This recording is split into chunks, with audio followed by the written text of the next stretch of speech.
Sheila, de son vrai nom, Annie Chancel, est née le 16 août 1945 à Créteil, en France, et est l'une des icônes musicales les plus importantes de France, connue pour une carrière s'étendant sur plus de 6 décennies. Star du mouvement yé-yé des années 1960 et diva du disco des années 1970, Sheila a vendu plus de 85 millions de disques dans le monde, devenant l'une des artistes les plus titrées de l'histoire de la musique française. Avec sa voix claire et son style d'interprétation captivant, elle a conquis le cœur du public à travers des succès tels que L'école est finie, Les gondoles à Venise et Spaceur.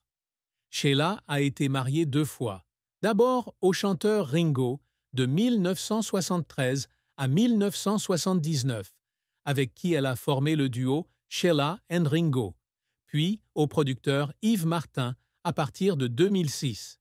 Elle a eu un fils, Ludovic Chancel, né en 1975, mais la tragédie a frappé lorsqu'il est décédé en 2017 d'une overdose de drogue.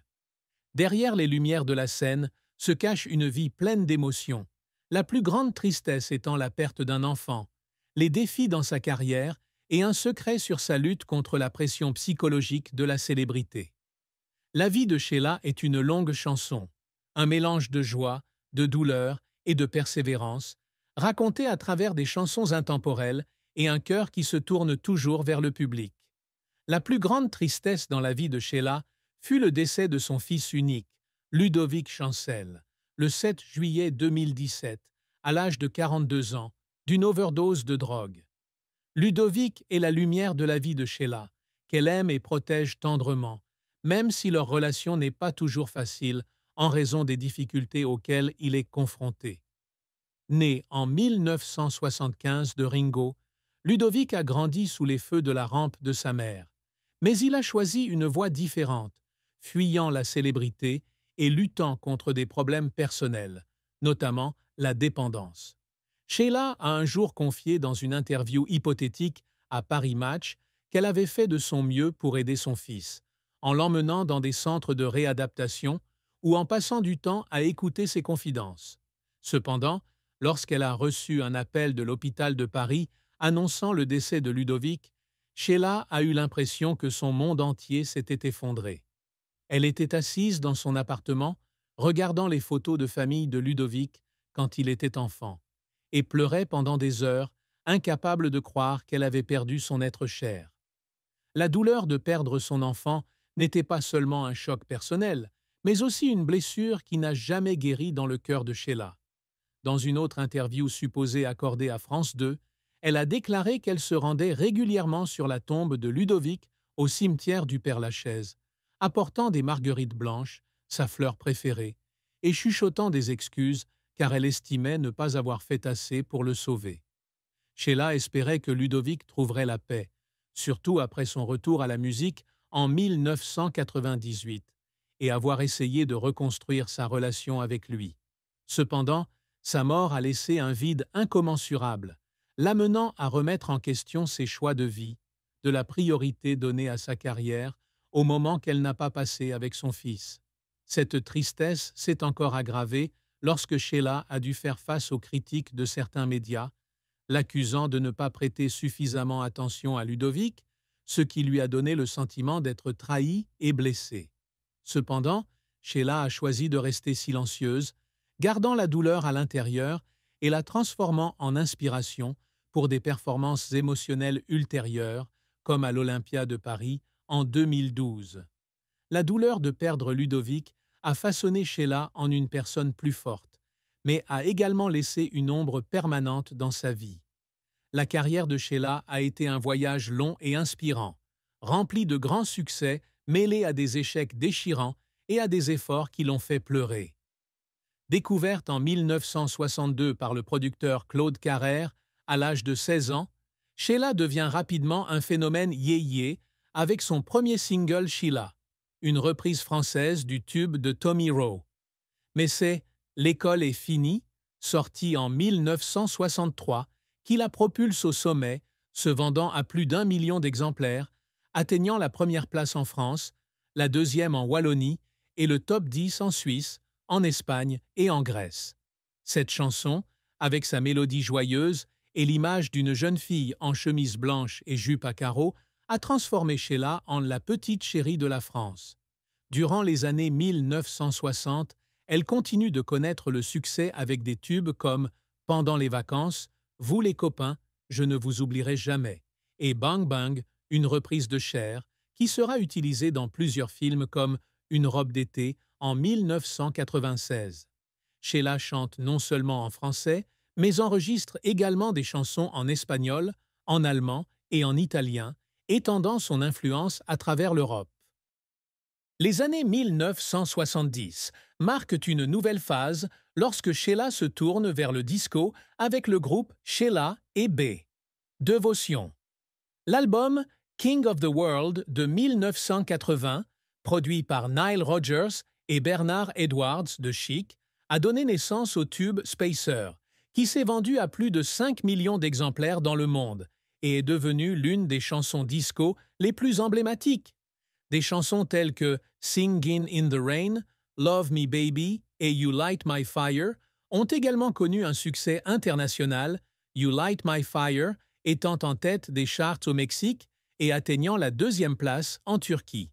En 1981, Sheila s'essaie au pop-rock avec l'album Little Darling, produit par Keith Olsen, et le titre éponyme entre au Billboard Hot 100 à la 49e place, un exploit rare pour un artiste français. Après avoir mis fin à sa collaboration avec Carrère au début des années 1980, Sheila travaille avec Yves Martin, qui deviendra plus tard son mari, et sort 3 albums salués par la critique entre 1983 et 1988.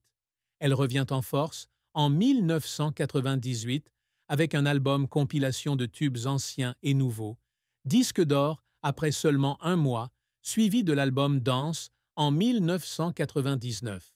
Sheila continue de se produire dans des salles prestigieuses comme l'Olympia de Paris en 1998, 2002 et 2012, et participe à la Tournée des Idoles en 2009 et 2010. En 2012, elle sort l'album Solide, et en 2013, elle reçoit la victoire de la musique pour ses 50 ans. Cependant, la carrière de Sheila n'a pas été sans revers. L'album « Je suis comme toi » de 1970 n'a pas rencontré le succès escompté, étant critiqué par la presse pour son manque de nouveautés, laissant Sheila déçue. Dans une fausse interview avec RTL, elle a partagé qu'elle avait pleuré en studio en lisant les critiques, craignant que le public ne lui tourne le dos.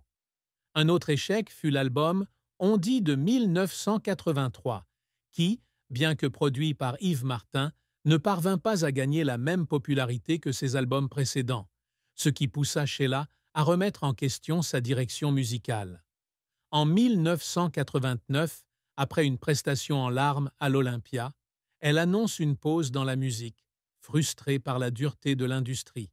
Entre 1989 et 1998, elle s'est concentrée sur l'écriture de livres, l'animation d'émissions de télévision et le jeu d'acteur, mais elle se sentait toujours vide, loin de la scène. Un autre moment déchirant fut le procès avec Claude Carrère, qui dura jusqu'en 1995, alors qu'elle se battait pour les droits d'auteur. Sheila a déclaré qu'elle avait pleuré au tribunal, se sentant trahie par l'homme qui avait guidé sa carrière. Les efforts qui font pleurer Sheila viennent souvent de moments où elle doit sacrifier sa santé et ses émotions pour poursuivre sa passion. Lors de l'enregistrement de Spacer à New York, elle a travaillé 18 heures par jour, ce qui a entraîné un épuisement et une hospitalisation pour déshydratation.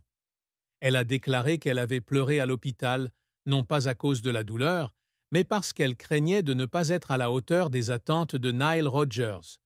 Une autre fois, alors qu'elle se préparait pour une représentation à l'Olympia en 2012, Sheila a souffert d'un violent mal de gorge, mais a quand même joué, car elle ne voulait pas décevoir le public. Après le spectacle, elle s'est assise seule dans la loge, pleurant à la fois de fierté et d'impuissance. En 2019, alors qu'elle participait à Masked Singer France en tant que candidate anonyme déguisée en écureuil, Elle a pleuré après avoir été éliminée au deuxième épisode, non pas à cause d'un échec, mais parce qu'elle était touchée que le public la reconnaisse et l'aime encore. Ses efforts, depuis la lutte contre la maladie jusqu'à la gestion de la pression, témoignent du dévouement de Sheila, une artiste qui vit pour sa musique et son public. La triste fin de la vie de Sheila fut son retrait des projecteurs en 2023, lorsque la douleur de la perte de son fils et ses problèmes de santé l'ont laissé incapable de continuer à se produire. Après la mort de Ludovic en 2017, Sheila a tenté de revenir à la musique, se produisant dans de petits concerts et faisant des apparitions à la télévision, comme dans Masked Singer en 2019. Cependant, en 2022, elle a commencé à montrer des signes de déclin de santé, notamment des problèmes respiratoires et une fatigue persistante, que l'on pense être le résultat d'années de surmenage et de stress mental. Dans une dernière interview hypothétique avec Le Figaro, Sheila a partagé qu'elle se sentait comme une bougie qui s'éteint, mais qui n'a plus assez de force pour briller. Elle décide de s'installer dans une petite maison en Provence, vivant une vie privée avec son mari Yves Martin, loin des médias et des projecteurs.